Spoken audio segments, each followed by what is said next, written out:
Hello dear friends, কেমন আছো বন্ধুরা? আশা করি প্রত্যেকেই ভালো আছো এবং ভালো থাকো এই কামনাই করি। আজকে ঢ্যাঁড়সের একটা রেসিপি নিয়ে চলে এলাম তোমাদের কাছে। অবশ্যই তার জন্য বলবো ভিডিওটা স্কিপ না করে পুরো দেখো। আশা করি তোমাদের প্রত্যেকের ভালো লাগবে। এখানে আছে দেখো ঢ্যাঁড়স, কুচনো পেঁয়াজ, কুচনো টমেটো আর একটা পেস্ট। হ্যাঁ, এই পেস্টটা হচ্ছে পেঁয়াজ, রসুন, চালমগজ, দই সব কিছু দিয়ে মিক্সিতে একটা পেস্ট তৈরি করে রাখা। হ্যাঁ, এর সাথে পরিমাণ মতো নুন, হলুদ, কাশ্মীরি লঙ্কা গুঁড়ো দেওয়া আছে। তো তোমরা চাইলে এই পেস্টটাতে একটু কাঁচা লঙ্কা বাটাও ইউজ করতে পারো। আমি করতে ভুলে গেছিলাম, তো তোমাদেরকে বললাম তোমরা চাইলে করতে পারো। আশা করি প্রত্যেকের ভালো লাগবে। তো এখানে যেই জিনিসগুলো আছে সবার প্রত্যেকের বাড়িতে এই জিনিসগুলো সব সময় কিন্তু পাওয়া যায়।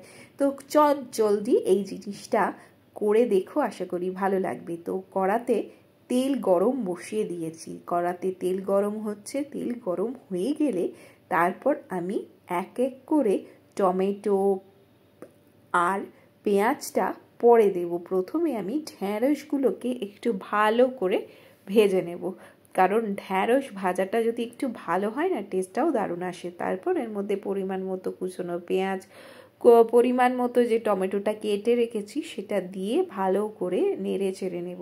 তো নেড়ে চেড়ে নেওয়া হয়ে গেলে তারপর এর মধ্যে ওই যে পেস্টটা বানিয়ে রেখেছিলাম সেই পেস্টটা দিয়ে দেব, কারণ আমি আগে থেকেই ওর মধ্যে সব কিছু অ্যাড করে রেখেছিলাম, তাই জন্য আর এক্সট্রা করে এর মধ্যে কিছু অ্যাড করতে হবে না। তো আমি যেহেতু বলেছি কাঁচা লঙ্কা দিতে ভুলে গেছিলাম, তাই এর মধ্যে দুটো কাঁচা লঙ্কা অ্যাড করে দিয়েছিলাম, কারণ ঝাল ঝাল একটু হলে তো বন্ধ হয় না।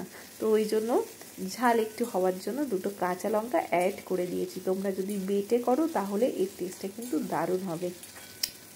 তো এবার আমি মশলাটা দিয়ে দিচ্ছি, সেটাও আমি তোমাদেরকে দেখিয়ে দিলাম। এখানে যে মশলাটা করে রেখেছিলাম সেই মশলাটা এর মধ্যে ঢেলে দিয়ে যতক্ষণ না আমার এই ঢ্যাঁড়সগুলো ভালো করে সেদ্ধ হচ্ছে, তো ঢ্যাঁড়সগুলো যতক্ষণ না সেদ্ধ হচ্ছে ভালো করে ওটা কষিয়ে নেব।